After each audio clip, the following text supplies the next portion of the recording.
Hi students, welcome to week number 12 of class, where we have officially ended the interlude portion of our semester and are turning to our final 2 weeks, the first of which is to talk about drone warfare. So this is a really interesting topic. It's something that's increasingly discussed in the media. You will see, in addition to the assigned readings in the book, I have given you a series of other articles talking about how drone warfare, for instance, is playing a role in the Russia-Ukraine war, what exactly drones are, and the psychological effect that they have on operators. So we're going to get to that in the recorded lecture. I'll say something about one particular assassination. So I'm going to distinguish what drones are from what targeted killings or assassinations are. I'll say something about real or potential benefits of drones, real or potential concerns about drones, and then I'll just say a couple things about the 3 PDFs that I've assigned this week. But before I begin talking about drones, I would be remiss if I did not address what's happening now across many college campuses. In fact, I should let you know that I was actually at Columbia when on Wednesday, April 17th, when I was accompanying my son to his ballet competition. I was at Columbia. I had extra security there. I was only there, not only, but I was there for a college tour. And at that time, the president of Columbia was doing a congressional hearing. And if you're not current with the news, you know that there have been pro-Palestinian students who are calling for various things. And they've set up tent encampments. And the president called in the police. And it basically backfired, meaning the police may have dispersed the students for a bit, but they came back with a vengeance, and all sorts of other tent encampments have been popping up all across the nation. So let me say something about what are the key issues when we think about this. So we've studied the Israel-Palestine issue with respect to the Mitri Rahib Decolonizing Palestine book. But what exactly is happening on college campuses? Number one, various students are pro-Palestinian. The majority are, I should say, of these protesters. And they are calling for divestment. You remember we talked a little bit about the boycott, divest, and sanctions movement, BDS. And they are calling for the institutions to selectively divest from corporations that do business in Israel that lead to Palestinian suffering. So that's one key concern. These universities are, of course, concerned with what we might call law and order. They do not want these tent encampments on their lawn. They do not want students to be protesting and drawing negative publicity. They are also saying, in some cases credibly, in some cases perhaps not, that they need to protect other students from anti-Semitism, because again, the very presence of some of these protesters have been equated to anti-Semitism. At the same time, there have been specific persons who have said vile things and, death to Israel, final solution, that type of thing. So obviously there is a concern there too, under 2B. There's a larger concern about the freedom of speech and peaceful assembly. This is a very important right in the U.S. context, and I'm going to say more about that in terms of some professors that have been involved. There's a larger concern about the role of the police. So should a university call in? Now, most universities have their own campus security, but to call in a police department is another thing. Many people will say that's an act of escalation, but there's a question about the role of police. And finally, beyond all of this, of course, we are concerned about alumni support in some cases.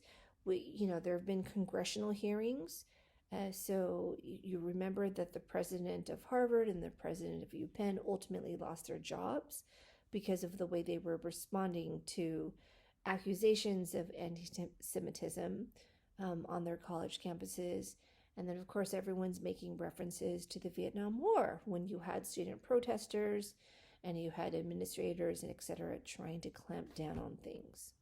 So I have been obsessively watching the news. And on Friday, April 26th, and you may recall that there have been a few professors that have been arrested across the board, but especially at Emory. So in this clip, I'm going to show there was a philosophy professor. And this clip will show a brief interview. And then after that, I'm going to show an extended 11-minute interview where she explains why she was there at the protests and what she understands her role to be. Tonight, another night of rallies planned on the campus of Emory University. This after chaos 24 hours ago where 28 people were arrested. I'm Sean Gables. And I'm Blair Miller. Among those arrested, the chair of Emory's philosophy department. She sat down with Atlanta News First reporter Patrick Quinn after being released from jail. And Patrick, the discourse is not dying down after a tense 24 hours there at Emory. Blair, there is another rally set here for the quad here at Emory University at 4:30, and just within the hour, more than 300 professors and faculty they met, and they voted to move forward with a vote of no confidence against the president of Emory University. That vote will be next week, and yes, today I sat down with Noel McAfee. She was arrested right where I'm standing yesterday. She was watching all of this play out from her office in the philosophy department. She tried to check on students, then she said she was arrested herself. I'm so sorry. Is there anything I can do for you right now? That charge, I think, is totally bogus. Again, who is being disorderly here? The cops, like, wrestling and pummeling somebody, or somebody standing there? Philosophy professor Noel McAfee sat down with me 24 hours after she was arrested on campus at Emory University. Can you call the philosophy department office? I was thinking about, I don't have time to go to jail. Can you please call the department and let them know where I am? McAfee told me she was taken to DeKalb Police Department and was charged with disorderly conduct before being released. She took me through her sudden arrest. Oh! And then it became bedlam. We scrubbed through cell phone video. There she is recording the protest on her phone. There again and again. She said she specifically kept her distance to avoid confrontation with police. And then a line of state troopers come marching in. Those were the outside agitators, not supposed students coming in and setting up camp. According to Emory, 28 people were arrested, including 20 Emory students and faculty. This is economics professor Caroline Folan, thrown to the ground by police. I'm a professor! This is an Emory professor, everyone! I am a professor of economics! She, along with all people detained, were released on bond. Now faculty have voted to move forward on a vote of no confidence against Emory president Gregory Finves. Has the president reached out to you? No. I would think that the administration should take notice. A vote of no confidence doesn't end the presidency, but if they don't actually heed it, they could end it themselves. For McAfee, she hopes her community can rise above this unrest. I think it's very traumatic. People are deeply upset. Students feel let down, really let down. And it's just terrible. I think that we need to be better than this. So I am also a very hopeful person. Very hopeful indeed. Now, Emory University, a spokesperson said that police were called when they said non-students came on campus here, trespassed, and started vandalizing this quad area. Of course, professors like Noel, who you just heard from, they dispute those claims. Again, there will be a rally here at 4:30. From Emory University, Patrick Quinn, Atlanta News First. Okay, so it's not just Emory. But what's really interesting is that, again, different institutions are handling the matter differently. So around the same time that Emory was caught up in the news, because, police called in to break up these arrests and they were arresting professors, apparently George Washington University, which is in Washington, D.C., They asked the DC police to intervene, and the police, in so many words, said no. They said, number one, they don't see any violation. This is, peaceful assembly. And number two, this would be very, very bad optics for the DC police to come in and arrest a bunch of students and a bunch of professors. So I think that's really interesting that you have a case where at Emory and Columbia where officials call the police come. Here is a case at GW where they called the police and the police said, no, I don't think so. And there have been some op-eds written about this. So this is recent. In the Washington Post, DC police just schooled a university on freedom of speech rights. And so they're, again, DC police not interested in intervening. Now, we've talked about Emory, we've talked about Columbia, we've talked about GW, and here's yet another case, Northwestern University. This is, I'm recording on Monday night, so this is relatively fresh, but Northwestern apparently reached an agreement with some of these students and with some mixed results, but this is one of the first cases where there's been an agreement or settlement. All right, so again, lots going on in Israel-Palestine, and I'm really hoping that the time we spent in class talking about it has helped you understand what are these calls for divestment, what are these calls about genocide and human rights and international law, et cetera, et cetera. Breaking news now. Northwestern University says they have struck a deal with pro-Palestinian protesters on campus. The university says it will bring demonstrations into compliance with university policies. CBS 2 political reporter Chris Ty about the deal and why some are not satisfied. Chris. Joe and Erica, Northwestern says they reached this agreement with a group of students and faculty who represent the majority of these protesters to keep violence seen elsewhere from seeping into their campus. Though some on campus still dissatisfied, saying it was a small group that agreed to terms that some say doesn't go far enough. Now, this is video of some of these tents coming down at the Evanston campus in just the last few minutes. Here now, details of that deal hammered out, leading to what the school calls a de-escalated path forward. No other university, to my knowledge at least, has been able to secure wins this great. Justice is our demand, clap! No peace on stolen land! Northwestern saying it has come to terms with protest representatives, agreeing that peaceful demonstrations will continue on Deering Meadow through June the 1st. Only Northwestern students and faculty and staff can participate. One of the key protest points, where the university invests its money. Part of the sweeping agreement calls for the relaunch of a student faculty advisory committee on university investments. One of the key demands from protesters is that the university divest from corporations that profit from Israel's occupation in Palestine. The school agreeing those on campus with questions about specific financial holdings can ask the university about them and expect an answer within 30 days. The university will also agree to pay for 2 visiting at-risk Palestinian faculty members for 2 years each and 5 visiting at-risk Palestinian students for 4 years each, with an expectation that this will continue beyond this year. The university also agreeing to provide immediate temporary space for Middle Eastern, Northern Africa, and Muslim students, and within 2 years provide and renovate a house for those students. I don't think my heart has ever been fuller. I'm very, very proud of everything we've been able to achieve. So that is one student's perspective. CBS 2 being told other students in the encampment were blindsided by these agreements late today, calling those who made the decision sellouts. Namely, they say, because it does not include material divestment from Israel and forfeits their right to continue their encampment efforts. Live in the newsroom, Chris Ty, CBS 2 News. Erica. All right, Chris, thank you. Okay, now let's talk about drones. So what exactly are drones? Drones are unmanned or unoccupied aerial vehicles, UAVs, or they're called remotely piloted aircrafts, RPAs.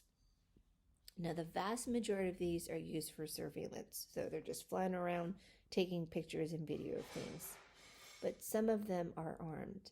And in a so-called war context, we are most concerned with the ones that are armed. They are noted for their ability to detect things and to make quick pivots. The US, following 9/11, had thousands of these. Around the time of 9/11, only had about 50 or so, and drones are increasingly being used in battlefield zones.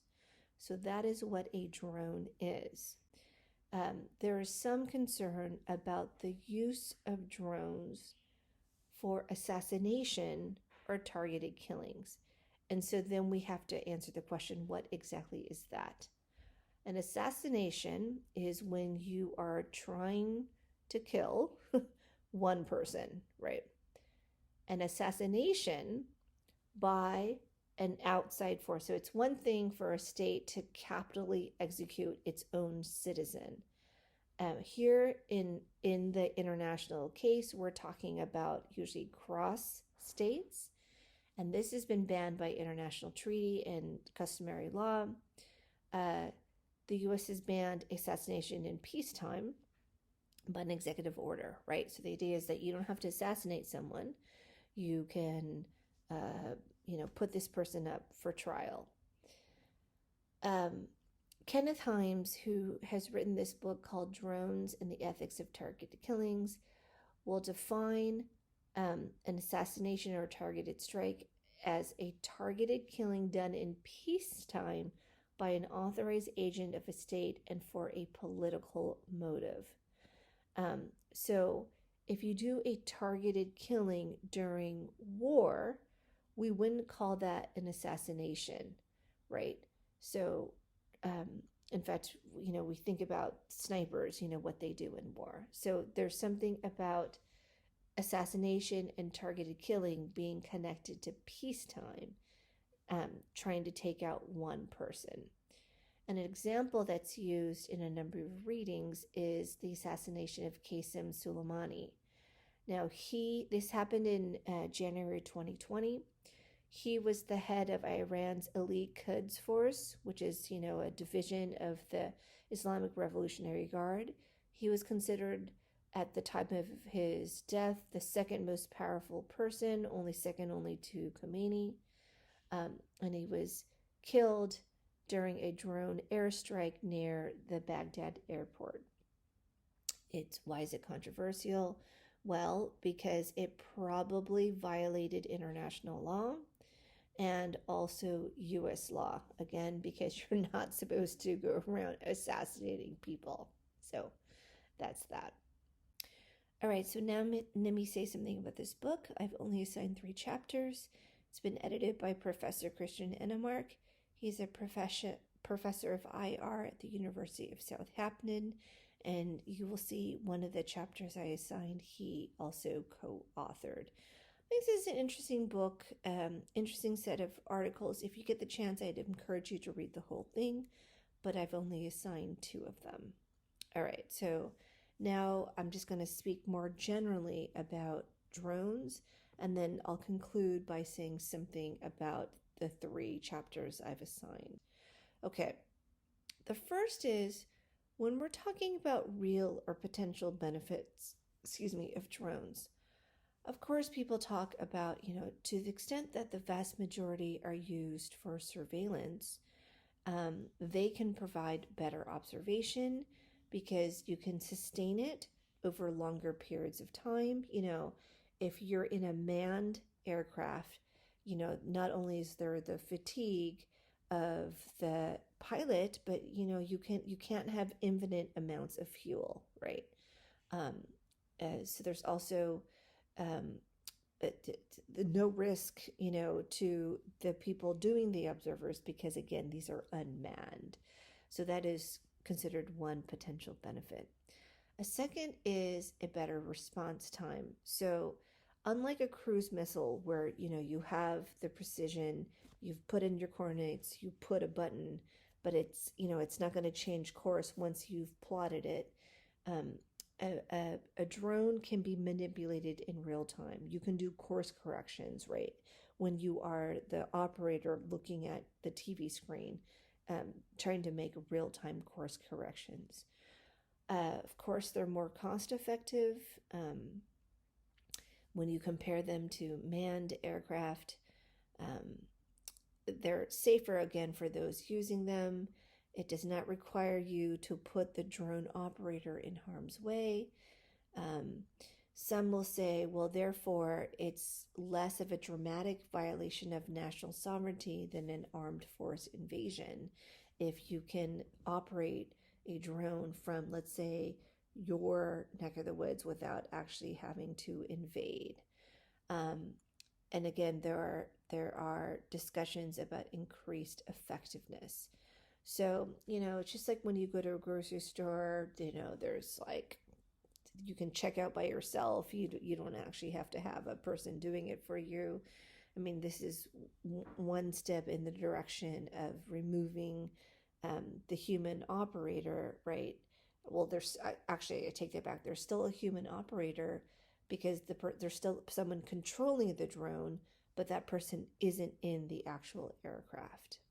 Now, in terms of real or potential concerns, there is a concern about the remoteness. So, will the operator treat it as serious as one would if you're actually in combat?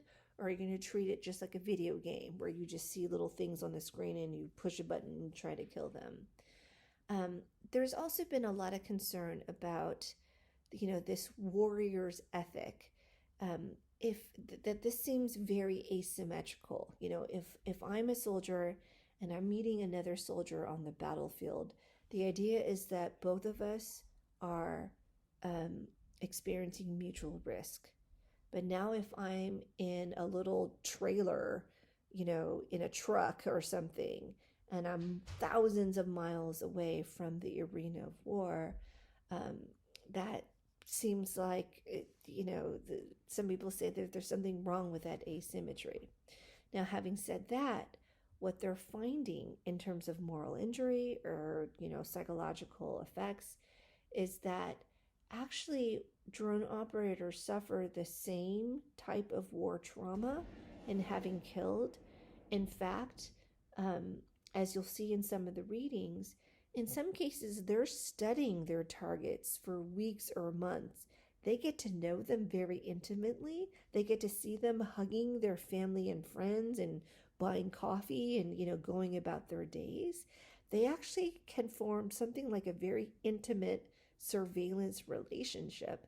And so when they are the people who, operate the drone that kills that person, a number of them still suffer some trauma because of that. A big concern, secondly, is legal. So again, extrajudicial killing is prohibited when you're a member of one country and then you set the target to a person of another. You're not supposed to be doing that. It's prohibited by international and domestic law. Why? Because terrorists are civilians; they're not combatants. Don't we think there should be due process? Don't you think the better thing would be to capture and arrest and give them a trial and punish them as per law versus just,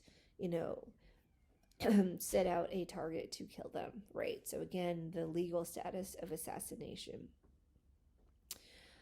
Precedents, there are some concerns. Okay, the U.S. is the dominant user of drones now, but others will follow suit. And some have also asked, well, beyond who is operating these drones, do we want to be in a world where any place, your backyard, you at a pool party, you at a lake, you barbecuing, anyone, anywhere could be the subject of a drone attack? Do we want to live in such a world? Okay, number 4 is there's an over-reliance on the use of drones. And so does that compromise this concern about last resort, especially if this is the so-called force short of war? More about that in a second. And what about the secrecy and lack of transparency? We only hear about these deaths afterwards, when these high value targets are taken out. But again, these are some of the questions one has to think through. Okay, so just to conclude, again, I think you're going to find these readings really, really interesting. But what is Chapter 2 about? Chapter 2 is essentially about thinking about just war criteria, especially jus and bello, in a world where we are increasingly using what's been called force short of war. And the use of drones is part of that. So, can and should just war criteria be rethought in light of the use of drones? That's a key question. In the next chapter I've assigned for you to read, Chapter 4, there is this concern, and again, I've already alluded to it, that there's a sense in which it's not really appropriate to think about drones as a tool of war when so commonly they're used outside of war. In fact, they're used in a way where you can think of it as you were doling out extrajudicial state violence, what this author calls wild justice to outlaws. But again, this is still an execution, this is still an assassination, and it raises all sorts of questions about law. And then finally, the final chapter focuses, like one of my early essays I assigned to you, on what is it like to be a drone operator. So when you are the person operating, what does it mean to embody an ethic of care? And the authors here suggest two things. Number one, you have to think of collateral damage not just in terms of immediate people killed or maimed in the drone strike, but the targeted person's entire community of care, and what that will mean to those if that person is assassinated. And secondly, to return to this notion of surveillance, what is it like to be a drone operator who knows the intimate habits of the people that you are surveilling, right? What does an ethic of care look like in that case? All right, so that's what I have for you this week. Please do keep your eyes on what's happening on college campuses. This is a, kind of a confusing and exciting time. And then, of course, I'm very, very curious to see how you do with drones during this week. All right, take care, y'all, and I will see you next week as we wrap up.